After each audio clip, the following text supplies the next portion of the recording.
नमस्कार, good morning India में आपका स्वागत है। मैं हूं अदिति राजपूत। आज से पंजाब में फिर से ट्रेनें जो हैं वो शुरू होने जा रही हैं। 24 सितंबर से किसानों ने ट्रैक पर आंदोलन शुरू किया था और उसके बाद से हम देख रहे थे कि लगातार ट्रेनों की आवाजाही जो है वो बाधित बनी हुई थी।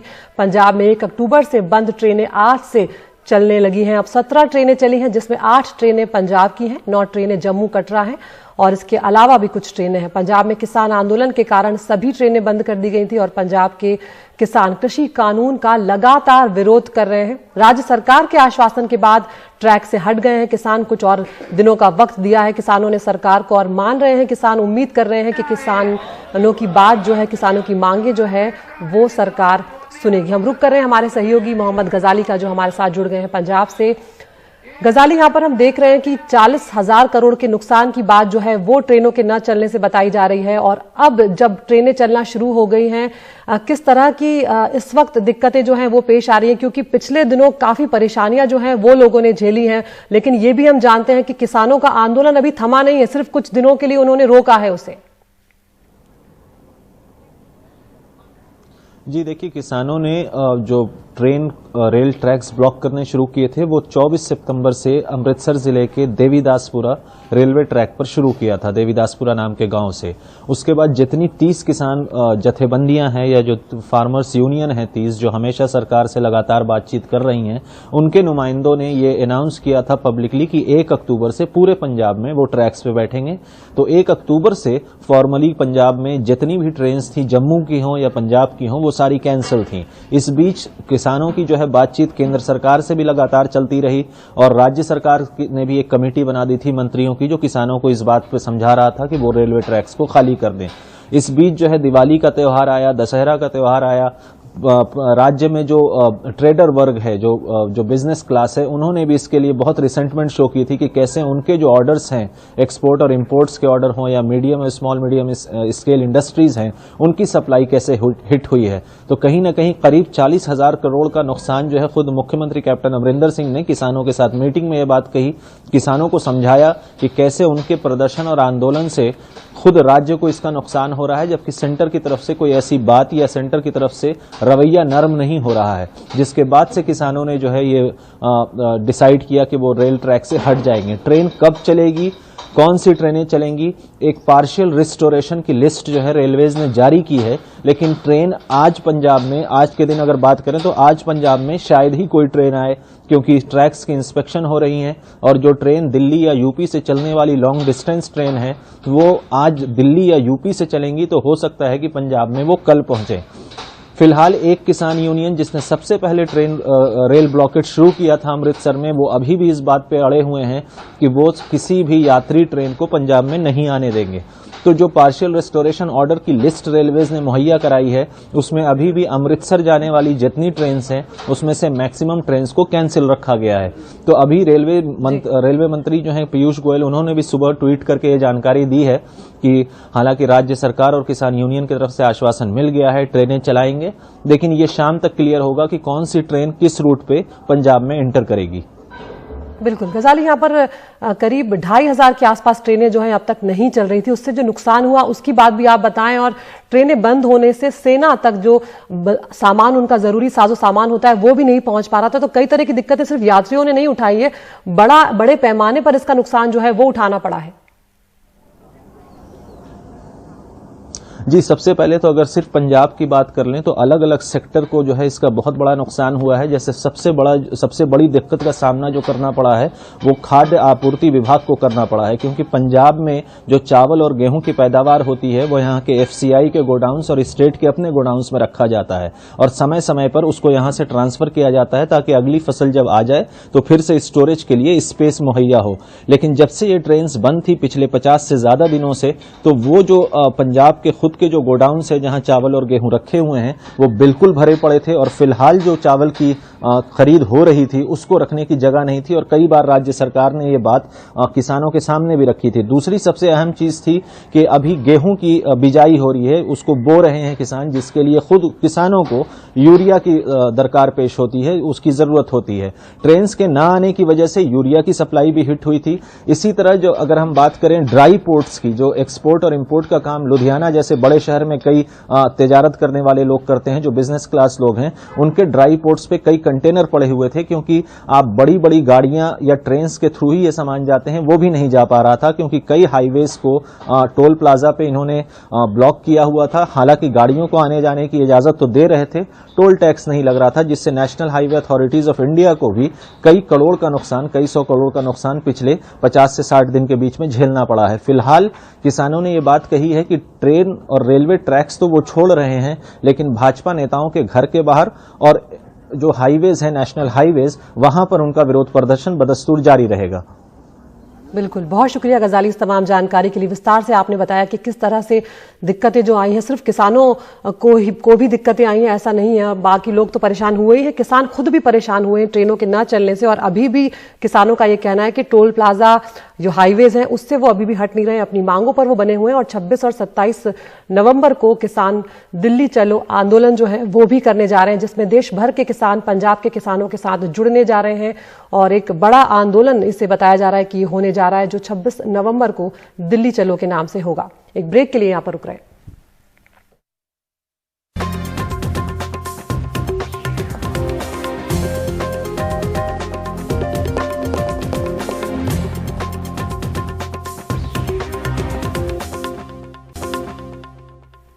और अब बात दिल्ली की करते हैं, जहां कोरोना के मामले 5 लाख का आंकड़ा पार कर चुके हैं। एक्टिव मरीज 39,000 से ज्यादा हैं, लेकिन बावजूद इसके बाजारों में लोगों की भीड़ कम होने का नाम नहीं ले रही है। कोरोना के नियम कायदों को न मानने पर दिल्ली में 2 बाजार अब सील कर दिए गए हैं। पंजाबी बस्ती मार्केट और नांगलोई इलाके की जनता मार्केट को 30 नवंबर तक के लिए सील कर दिया गया है। दोनों बाजारों में ज्यादा भीड़ की वजह से कार्रवाई हुई है। आप तस्वीरें देख सकते हैं कि यहाँ पर पैर रखने की जगह नजर नहीं आ रही है। पश्चिमी जिला प्रशासन और नगर निगम ने साझा अभियान में दुकानों को बंद करवाया। प्रशासन का कहना है कि तमाम हिदायतों के बावजूद लोग नियमों को तोड़ रहे थे। कई लोगों ने मास्क तक नहीं पहने हुए थे, एक दूसरे के काफी करीब रहते हुए खरीदारी कर रहे थे लोग, जिस वजह से मार्केट को सील करने का ये फैसला लेना पड़ा है।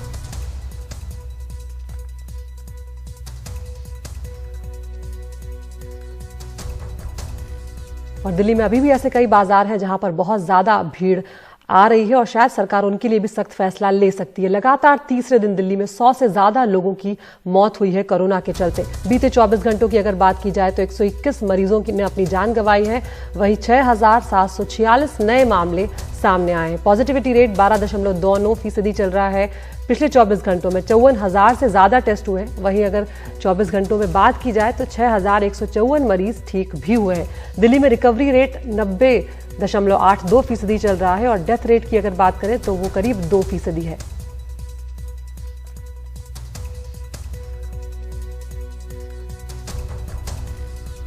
तो राजधानी में कोरोना की स्थिति अच्छी नहीं है और मरने वालों की तादाद भी बढ़ी है।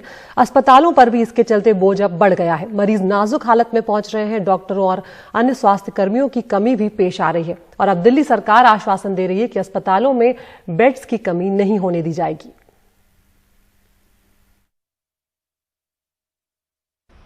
दिल्ली के निगमबोध घाट शमशान गृह के बाहर कोविड-19 से जान गंवाने वाले मरीजों को लेकर पहुंची एम्बुलेंस। इन एम्बुलेंसों का इंतजार अब बढ़ गया है। आपने क्या देखा है कि आजकल जो पेशेंट्स की जो परिवार वाले, जो विक्टिम के परिवार वाले हैं, वो आते हैं तो देर होती है उनको, आजकल वेटिंग बढ़ी है बहुत ज़्यादा। आप यकीन नहीं करोगे, मैं यहाँ से 9, 10 बजे घर गया हूँ, जिसमें मेरी 2 बजे छुट्टी हो जाती है। जो क्रिमेशन होता है, जो दाह संस्कार किया जाता है, उसमें क्या लगता है बॉडी ज़्यादा आने की वजह से देरी हो रही है? हाँ जी, ज़्यादा आने की वजह से भी हुई है और कुछ यहाँ की पर्ची कटने की देरी हुई है। अच्छा, तो तकरीबन क्या लगता है कितने दिनों में, कितने दिन हो गए हैं, कितने दिन बाद आप देख रहे हैं कि कितने दिन से मतलब आप देख रहे हैं कि यहाँ पर देरी ज़्यादा हो रही है?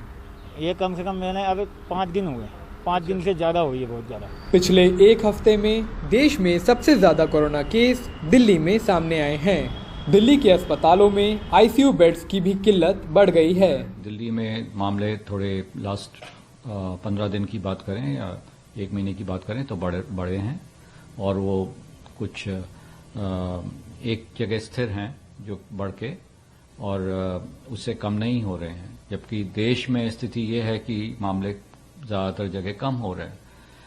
तो ये चिंताजनक विषय है और इसकी वजह से हॉस्पिटल पे लोड्स भी बहुत ज़्यादा पड़ रहा है। All the hospitals be it in private sector and the government sector they are overburdened and हालांकि हमारी कैपेसिटी अभी 100% तक नहीं यूटिलाइज हो रही है। स्टिल हमारे पास कुछ बेड्स हैं, कभी कभी ऐसा होता है कि 100% हो जाता है, लेकिन ये ज़रूर है कि एज कम्पेयर टू एक महीना पहले या 2 महीने पहले अभी स्थिति ज़्यादा चिंताजनक है। हालात को देखते हुए दिल्ली की अरविंद केजरीवाल सरकार ने राज्य सरकार के 11 अस्पतालों में 663 आईसीयू बेड बढ़ाने का आदेश दिया है। केंद्र सरकार भी अपनी ओर से 750 आईसीयू बेड दिल्ली को दे रही है। डीआरडीओ के अस्पताल को 250 वेंटिलेटर दिए गए हैं, जिन्हें लगाने का काम जारी है। एम्स ने 207 जूनियर रेसिडेंट डॉक्टर्स की भर्ती की प्रक्रिया शुरू कर दी है। बेड अभी बढ़ाकर 17,292 कर दिए थे कल तक और अभी भी लगातार बढ़ाए जा रहे हैं, लगातार बढ़ रहे हैं और लगभग 7700 बेड अभी वेकेंट है और 9,500 ऑक्यूपाइड है। पिछले 3-4 दिन में 400 से ऊपर आईसीयू बढ़ाए गए और अगले 2-3 दिन में आप देखना काफी नंबर और बढ़ेगा। तो आईसीयू में प्राइवेट के अंदर थोड़ी दिक्कत आ रही है, तो अपन ने आदेश दिया है प्राइवेट के अंदर भी 250 आईसीयू बेड और बढ़ाए जा रहे हैं और दिल्ली सरकार के 650 बढ़ाए जा रहे हैं, सेंटर के द्वारा 750 बढ़ाए जा रहे हैं। ये सारे बेड अगले 2-3 दिन के अंदर आ जाएंगे, 4 दिन में आ जाएंगे। तो जब अवेलेबिलिटी बढ़ जाएगी तो अपने आप ही ठीक हो जाएगा। टेस्टिंग बढ़ाने के लिए घनी आबादी वाले इलाकों में मोबाइल टेस्टिंग वैन भी तैनात कर दी गई है। हेल्थ केयर इंफ्रास्ट्रक्चर को मजबूत करने की कवायदों को देखते हुए एक चीज़ तो साफ होती है कि कोरोना का संकट राजधानी में अभी भी काफ़ी गहरा है। अगर हेल्थ केयर एक्सपर्ट्स की बात माने तो 1918 में आए स्पेनिश फ्लू के बाद कोरोना वायरस अब तक की सबसे बड़ी महामारी के रूप में उभरा है और लोगों को पूरी सतर्कता बरतने की ज़रूरत है, वरना न सिर्फ आप अपनी बल्कि दूसरों की जान को भी खतरे में डाल सकते हैं। नई दिल्ली में कैमरा पर्सन सुशील राठी के साथ मैं अक्षय डोंगरे, एनडीटीवी इंडिया। तो सिर्फ दिल्ली ही नहीं, देश के कई राज्य ऐसे हैं जहां पे कोरोना के मामले लगातार बढ़ते जा रहे हैं और इस बीच कुछ राज्य अपने शहरों में पाबंदियां भी लगा रहे हैं। पहले गुजरात में सिर्फ अहमदाबाद में रात का कर्फ्यू लगाया गया था, लेकिन अब आज से गुजरात के 4 शहरों में नाइट कर्फ्यू लगा दिया गया है। ये शहर हैं अहमदाबाद के अलावा सूरत, वडोदरा और राजकोट। मुख्यमंत्री विजय रूपाणी ने कहा है कि इन शहरों में रात के कर्फ्यू को सख्ती से लागू किया जाएगा ताकि लोग जो है नियमों का पालन करें। नाइट कर्फ्यू रात 9 बजे से शुरू होकर सुबह 6 बजे तक होगा। इससे पहले शुक्रवार की रात 9 बजे से अहमदाबाद में कर्फ्यू लगाया गया था, जो आज सुबह 6 बजे तक चला।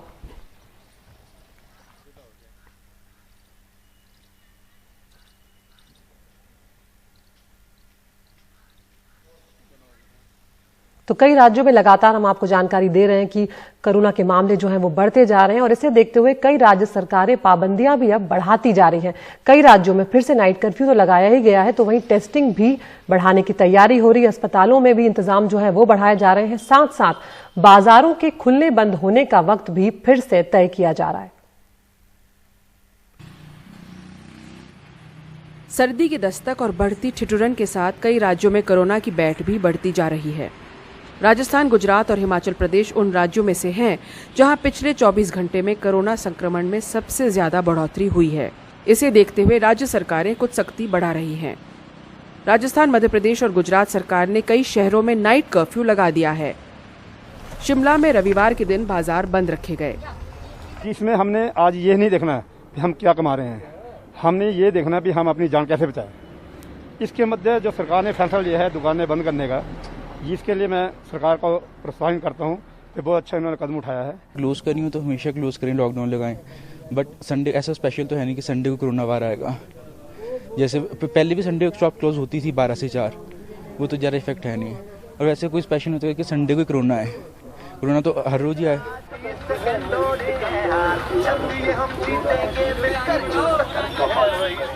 राजस्थान में कोरोना के मामले में सबसे ज्यादा तेजी आई है।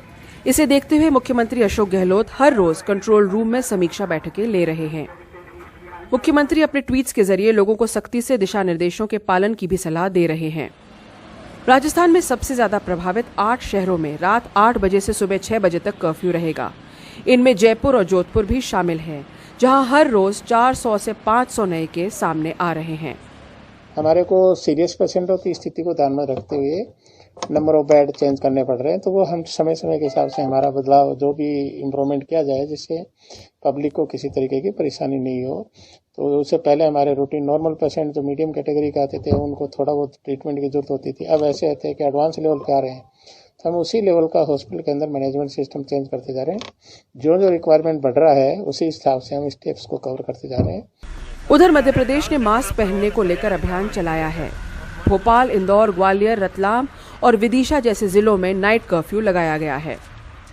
उधर गुजरात के अहमदाबाद में बढ़ते संक्रमण को देखते हुए नाइट कर्फ्यू का ऐलान किया गया, जो अब सूरत और राजकोट में भी लागू है। इस दौरान सिर्फ दूध और दवा की दुकानों को ही खुले रहने की इजाजत होगी।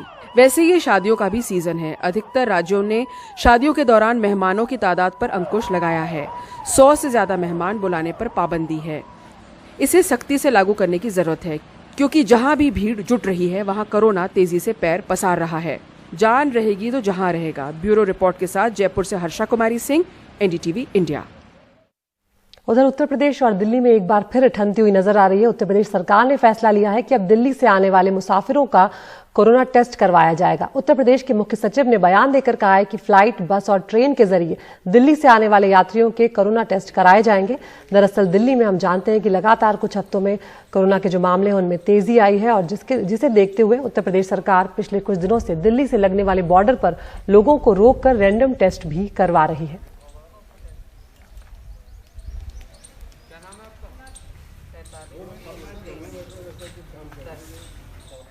तो देश में कोरोना के मामलों की जो स्थिति है वो चिंताजनक बनी हुई है और इस बीच प्रधानमंत्री नरेंद्र मोदी कल यानी 24 नवंबर को सभी राज्यों के मुख्यमंत्रियों के साथ बैठक करने जा रहे हैं। ये बैठक कल सुबह 10 बजे शुरू होगी। सुबह 10 से दोपहर 12 बजे तक प्रधानमंत्री उन राज्यों के मुख्यमंत्रियों से जुड़ेंगे जहां कोरोना का कहर बहुत ज्यादा है। इसके बाद दोपहर 12 बजे इस बैठक में बाकी राज्यों के मुख्यमंत्री भी शामिल हो जाएंगे।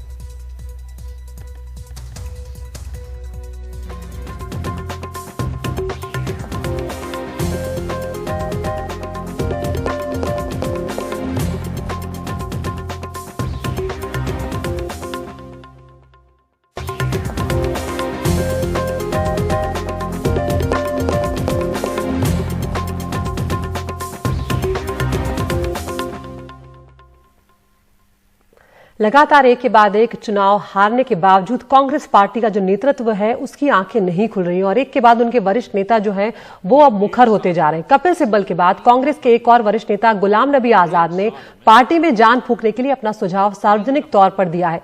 गुलाम नबी उन 21 नेताओं में से थे जिन्होंने पार्टी अध्यक्ष को इस सिलसिले में पत्र भी लिखा था और अपनी ही पार्टी के कई नेताओं के निशाने पर आ गए थे। इसके बावजूद आजाद ने कहा कि अगर कांग्रेस को जिंदा रखना है या जिंदा करना है तो नेतृत्व को ब्लॉक लेवल से राष्ट्रीय स्तर तक के चुनाव कराने होंगे। उन्होंने ये भी कहा कि कांग्रेस में 5 स्टार कल्चर जो है वो खत्म होना चाहिए। 2 रातें मैंने हैदराबाद में काटी और 9 रातें दिल्ली 1.5 साल में, बाकी कहां गुजरी। हमारी लीडरशिप को ये इलेक्शन चाहे 2 महीने बाद, 4 महीने बाद, 5 महीने बाद, अगर कांग्रेस को रिवाइव करना है, कांग्रेस को जिंदा करना है, कांग्रेस को नेशनल ऑल्टरनेटिव बनना है, तो उसके लिए ये 2 चीजें जरूरी हैं। इलेक्शन ब्लॉक से लेवल से नेशनल लेवल तक, और पार्टी को प्रोग्राम देना होगा, और तीसरा अकाउंटेबिलिटी हो गई। कोई अगर हारा है तो क्यों हारा। और उधर बिहार चुनाव हारने के बाद अब आरजेडी को भी लगने लगा है कि कहीं ना कहीं कांग्रेस की वजह से वो सत्ता में आने से चूक गए। आरजेडी नेता मनोज झा ने सलाह दी कि कांग्रेस अपना विश्लेषण उचित मंच पर करे। कांग्रेस के खराब प्रदर्शन की वजह से ही आरजेडी बिहार में सत्ता में नहीं आ पाई। ये संदेश उचित प्लेटफॉर्म पे विश्लेषण हो, क्योंकि आप देश की एक वैकल्पिक सबसे बड़ी पार्टी हैं। अगर आपके इस उतार चढ़ाव के फेज में अगर आप कंक्लूसिव डिसीजन नहीं लेते हैं ढंग से, तो ये इफेक्ट पूरी पॉलिटिक्स को करेगा। और मेरा मानना है कि अभी भी मैं मानता हूं कि इसके लिए आप एक तिथि निश्चित करें, एक प्लेटफॉर्म निश्चित करें और संवाद करें। सुशांत सिंह राजपूत की मौत के बाद से ड्रग्स मामला जो है वो लगातार तूल पकड़ा हुआ है और इस मामले में एनसीबी ने कई लोगों से पूछताछ की है और इस मामले में अब जो नई गिरफ्तारी हुई है वो टीवी कॉमेडियन भारती सिंह और उनके पति हर्ष लिम्बाचिया की हुई है, जिन्हें 4 दिसंबर तक न्यायिक हिरासत में भेज दिया गया है। दोनों को रविवार को नारकोटिक्स कंट्रोल ब्यूरो ने मुंबई की किला कोर्ट में पेश किया। शनिवार को भारती सिंह के घर से 86 ग्राम गांजा बरामद किया गया था, जिसके बाद उनसे पूछताछ हुई और उन्होंने कबूला कि वो दोनों गांजा का सेवन करते थे। इसी आधार पर उन्हें गिरफ्तार कर लिया गया। टीवी कॉमेडियन भारती सिंह को शनिवार रात गिरफ्तार करने के बाद एनसीबी ने रविवार सुबह उनके पति हर्ष लिंबाचिया को ड्रग्स सेवन के मामले में गिरफ्तार कर लिया।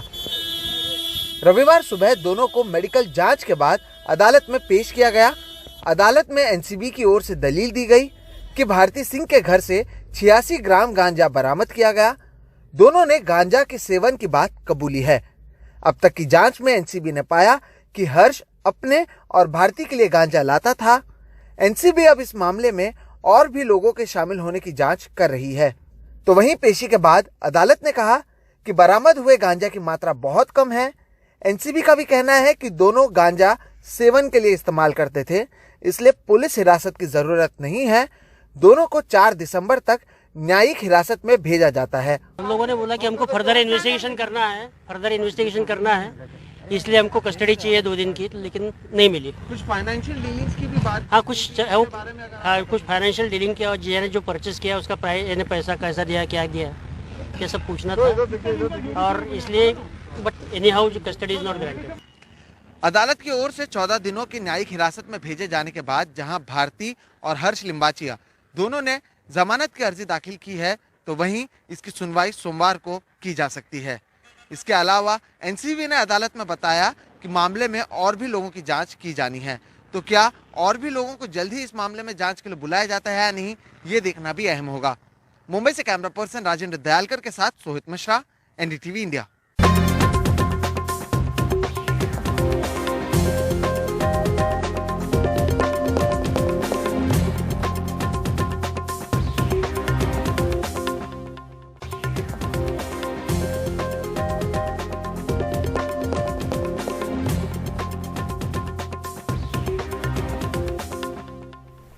और अब गुड मॉर्निंग इंडिया में वक्त हो चला है टॉप न्यूज का। एनडीटीवी इंडिया आप यूट्यूब पर भी देख सकते हैं। रोज हम आपको एक पोल दिखाते हैं जिसमें 5 खबरें दिखाते हैं। तो आज पहली खबर है, दिल्ली में सोशल डिस्टेंसिंग न मानने पर, मास्क न पहनने पर 2 बाजारों को सील कर दिया गया है। दूसरी खबर है गुरुग्राम से जुड़ी हुई, जहां पर कोरोना की नेगेटिव रिपोर्ट यानी फर्जी रिपोर्ट बनाने के लिए वहां पर भांडाफोड़ हुआ है और 2 लोगों को गिरफ्तार यहां पर किया गया है। तीसरी खबर है आतंकवादियों से जुड़ी हुई, क्या सुरंग के रास्ते नागरोटा पहुंचे थे आतंकी। चौथी खबर है पंजाब से, जहां पर लंबे वक्त से बंद चल रही थी ट्रेनें और 2 महीने के बाद अब रेल सेवा वापस आज से बहाल की गई है। और अगली जो खबर है वो है पॉन्जी घोटाले से जुड़ी हुई, जो कि कर्नाटक में हुआ है और इस मामले में कर्नाटक के पूर्व मंत्री रोशन बेग को गिरफ्तार किया गया है। तो इन 5 खबरों में से वो कौन सी खबर है जो आप देखना चाहते हैं, आप इस पोल में शामिल हों और हमें बताएं। हम उस खबर को एनडीटीवी इंडिया को आपको दिन भर दिखाएंगे। तो फिलहाल गुड मॉर्निंग इंडिया में इतना ही।